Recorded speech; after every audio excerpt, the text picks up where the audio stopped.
Vamos prestar muita atenção. Geralmente Deus fala muito conosco através do Padre que nos fala.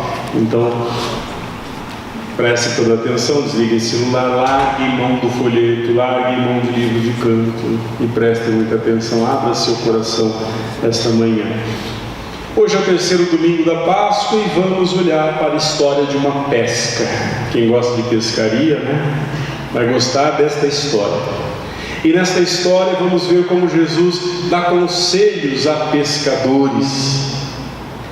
João nos relata nesse evangelho que se trata da 7ª aparição de Jesus e a 3ª aparição aos discípulos reunidos. É interessante que Jesus, ele não só aparece. Tem gente que gosta de falar assim, Jesus apareceu para mim, eu vi Jesus, Mas aparecer não é importante. É importante que Jesus se mostra. Quando ele se mostra, ele mostra toda a sua bondade, o seu amor e seu perdão. Muitas vezes eu vejo mães contando histórias de Jesus para as crianças. Vejo catequistas contando histórias de Jesus para crianças, sabe aqueles livros de colorir, historinhas a respeito da Bíblia. Só que estas pessoas podem correr o risco de contar uma historinha como se fosse uma historinha de contos de fada. Esse é o grande problema. As crianças vão pensar igual a fada que aparece, a fada do dentinho, que leva o dentinho. Tem um menininho aqui outro dia, estava baixinho para não escutar. Ele encontrou comigo, saiu do dentista que nós temos aqui, e falando assim: olha, padre, esse dentinho aqui que saiu, eu vou colocar hoje embaixo do meu travesseiro para a fada do dente me dar um dinheiro. E às vezes nós contamos as histórias sagradas para os nossos filhos e netos como se fossem histórias parecidas com elas, irreais. Não, meus irmãos, a próxima vez que vocês contarem uma história de Jesus Cristo, conte uma história real. É uma história real, não é um conto de fadas. Verdadeiramente, quando Jesus aparece, Ele aparece para transformar a nossa vida, não é uma historinha qualquer. Jesus não estava mais com os discípulos 24 horas, como eles estavam acostumados antes da sua morte. E com isso eles sentiram um enorme vazio. E agora, o que nós vamos fazer? Para vocês terem uma ideia, eles dependiam até de Jesus para a alimentação. Eles recebiam doações das pessoas para poderem caminhar de um lado para o outro, como fazia São Francisco de Assis. Não levava nem bolsa, nem sacola, nem a cantina de água. Eles iam pregando o Evangelho no meio do caminho Deus providenciava. Jesus não estava ali para providenciar comida. O que eles fizeram? Vamos voltar para a pescaria. Vamos voltar para o nosso trabalho, o trabalho que nós tínhamos antes.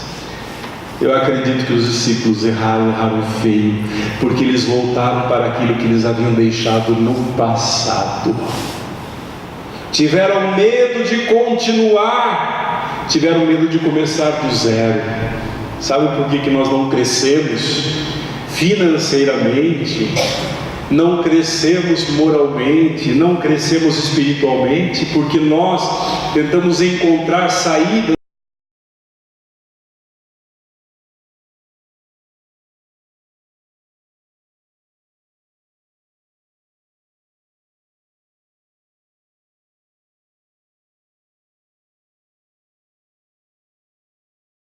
em tempos de crise. Nós nos agarramos às situações antigas. Parece que nós queremos não perder o controle da nossa vida, e aquele lugar no passado parece que funciona. Não dá certo. Você saiu de casa, trabalhou, comprou seu apartamento, deu tudo errado. Eu vou voltar para casa dos meus pais. Não dá certo. Soluções passadas nunca dão certo. Aqueles homens sentiram que precisavam ganhar a vida, só que eles não entenderam que Jesus lhes havia dado uma vida nova, Não dava para voltar a uma vida antiga, né? Aquilo que parece uma saída não pode ser uma saída. Meus amados irmãos, então eles vão pescar. Só que Jesus tinha falado para eles: vocês vão deixar de pescar peixes e vão pescar pessoas para o reino dos céus. E o que eles fizeram?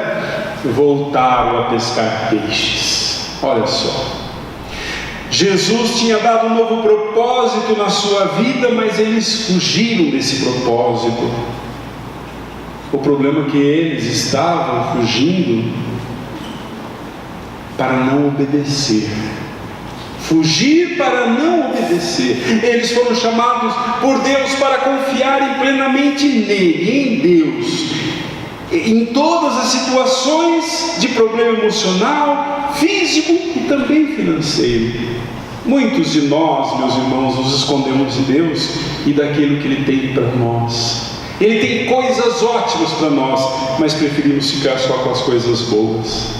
Não digo que Ele nos chame para um ministério extraordinário, para pregar ao mundo inteiro, mas com certeza esse chamado envolve boa dose de confiança e de fé. Se você tem boas razões ou não, eu não sei, mas Ele pede para você dar um salto de fé e confiar nele e seguir Jesus. Esta história, apesar desses defeitos, nos trazem também notícias agradáveis. A primeira notícia: é maravilhoso ver como Jesus se revela mesmo às pessoas desobedientes. Como foi que Jesus os chamou? Moços. Já imaginou Pedro com quase 60 anos de idade? Moços. Por que Jesus chama moços? Já passou pela cabeça de vocês? Por que Ele chama moços? Eles não eram moços. Não é porque eles eram moços, não é porque eram jovens, mas porque eram imaturos. Imaturos. Eles não haviam compreendido tudo que Jesus lhes falou. Eles eram imaturos. O segundo aspecto dessa história é ver como aqueles homens tão experientes na pesca não conseguiam pegar peixe algum. Outro dia eu fui pescar com uma pessoa que foi me ensinar a pescar. Uma pessoa bem experiente, levou umas varas psicodélicas, e aperta um botão, parecia um computador. Eu costumava pescar com meu pai com aquela varinha de, como chama? De bambu, um fiozinho, e pegava mais. Agora esses vasos, ficamos lá 6 horas. 6 horas. 6 horas. Aí eu pulei na água e fui nadar, porque falei, chega, eu vou aproveitar a água pelo menos. Esses discípulos estão desse jeito. Eles voltaram a pescar porque falaram, pescar a gente sabe, a gente tem experiência, né? Foram lá pescar e, novidade, não pegaram nada. Jesus lhes dá então uma ordem, eles obedecem e pegam tanto peixe que as redes ameaçam romper. Meus irmãos, nós sabemos o que Jesus pede de nós. Você sabe o que Jesus pede de você. Se você não faz, é porque você não quer.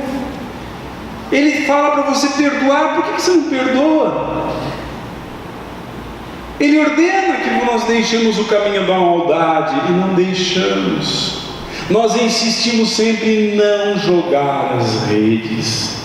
Por isso a nossa vida é tão vazia, os nossos planos são frustrados. É por isso que na maior parte do tempo nós somos infelizes. Você trabalha e não vê resultados, tenta e está sempre de mãos vazias. Coloca a cabeça à noite no seu travesseiro e se pergunta se o resto do mundo te esqueceu. Não importa o que você pense. Correr da vontade de Deus vai sempre te deixar de redes vazias. Correr de Deus vai te levar sempre a viver uma vida vazia.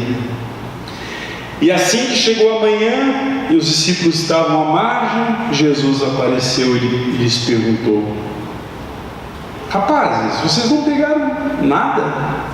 Não, nada. Aqui o maior milagre aconteceu. Pela primeira vez os pescadores não mentiram. O pescador mente bastante, né?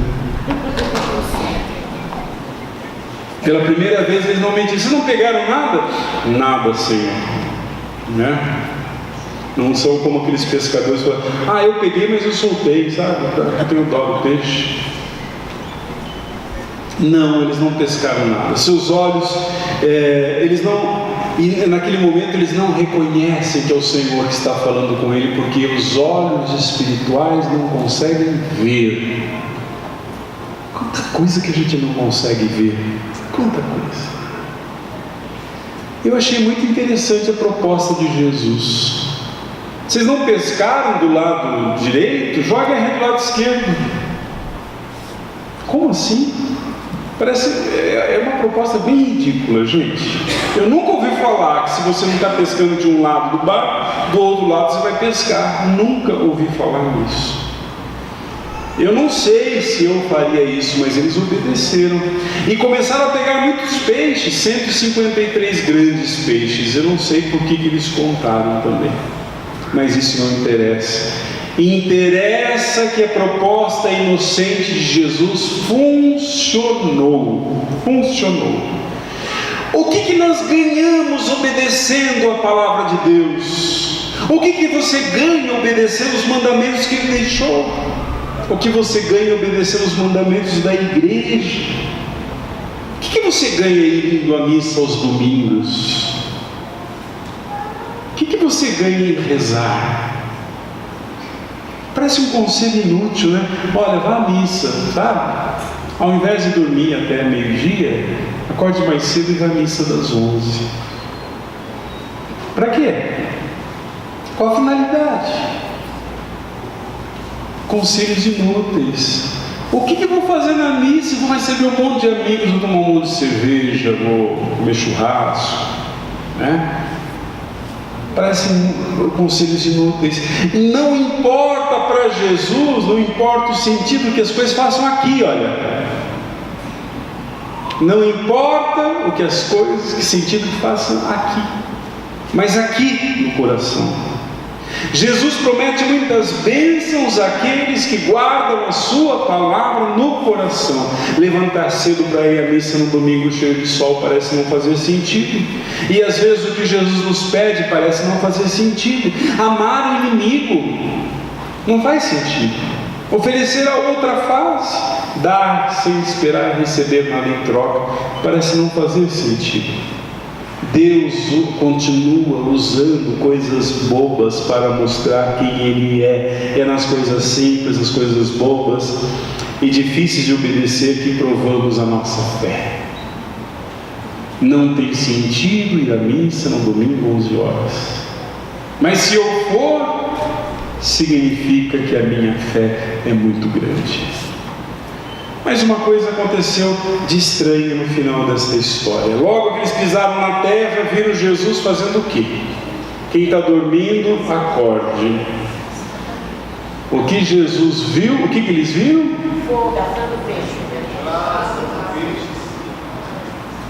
Que foi mesmo? Fogueira assando peixe. Isso mesmo, Jesus estava assando peixes, né? Agora vejam só, gente. Por que ele pede peixe, se ele já tem peixe? Já passou pela cabeça? Vão lá e pesquem. Vocês têm peixe? Ele perguntou. Vocês têm alguma coisa para comer? Não, não temos, então vamos pescar. Quando vamos pescar, Jesus já está com peixe pescando. O que significa isso para você? Significa que nós não devemos ser pretensiosos e achar que nós estamos fazendo alguma coisa para Deus. Nós nunca fazemos nada para Deus.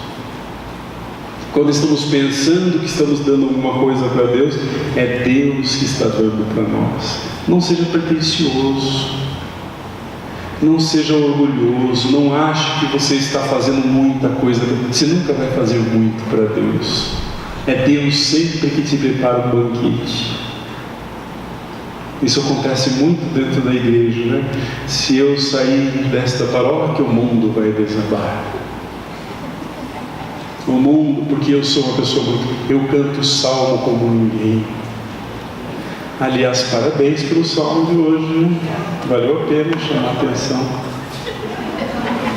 Estava muito lindo o salmo hoje. Continue assim. Tá bom? Então, nós nos sentimos indispensáveis só porque colaboramos um pouco, mas a maior parte de quem faz é Deus. Deus é autossuficiente, Deus não precisa de mim. Apesar dele não precisar de mim, Ele pede: traga um peixe. Olha só. Deus não precisa de mim, mas Ele quer precisar. Eu posso colaborar, eu posso fazer alguma coisa. Apesar de Ele poder fazer tudo, Ele quer contar com a nossa ajuda. Ele quer fazer esse mundo melhor, mas Ele quer que você comece, que você ajude. Para terminar, eu gostaria de contar uma história que aconteceu em 2004, na favela da Rocinha, no Rio de Janeiro. Antes daquela pacificação, tudo, as pessoas estavam trancadas nas suas casas, porque tinham medo. Elas não saíam de jeito nenhum. Elas tinham medo de quando batiam na porta, ou era traficante, ou era policial atirando. Não saíam. Sabe o que um grupo fez? Um grupo de pessoas se uniu e foi visitar a favela. Quando batiam a porta, eles têm que abrir a porta, porque senão leva tiro, bomba, sei lá o que. Eles abriram com muito medo. E quando abriam a porta, encontraram o quê? Um grupo de pessoas que oferecia uma rosa e um presente, um brinquedo para uma criança dentro da casa. De repente o morro se transformou. Ao longe se ouviam tiros e mais tiros, mas agora ninguém mais se importava, porque alguém resolveu lançar as redes para outro lado. Não olhar para aquele lado que não dá, para aquele lado que não funciona. Olhe para algum outro lado. Essas pessoas resolveram lançar as redes para o outro lado e a esperança renasceu. Vamos fechar os nossos olhos. E agora, diante do Senhor,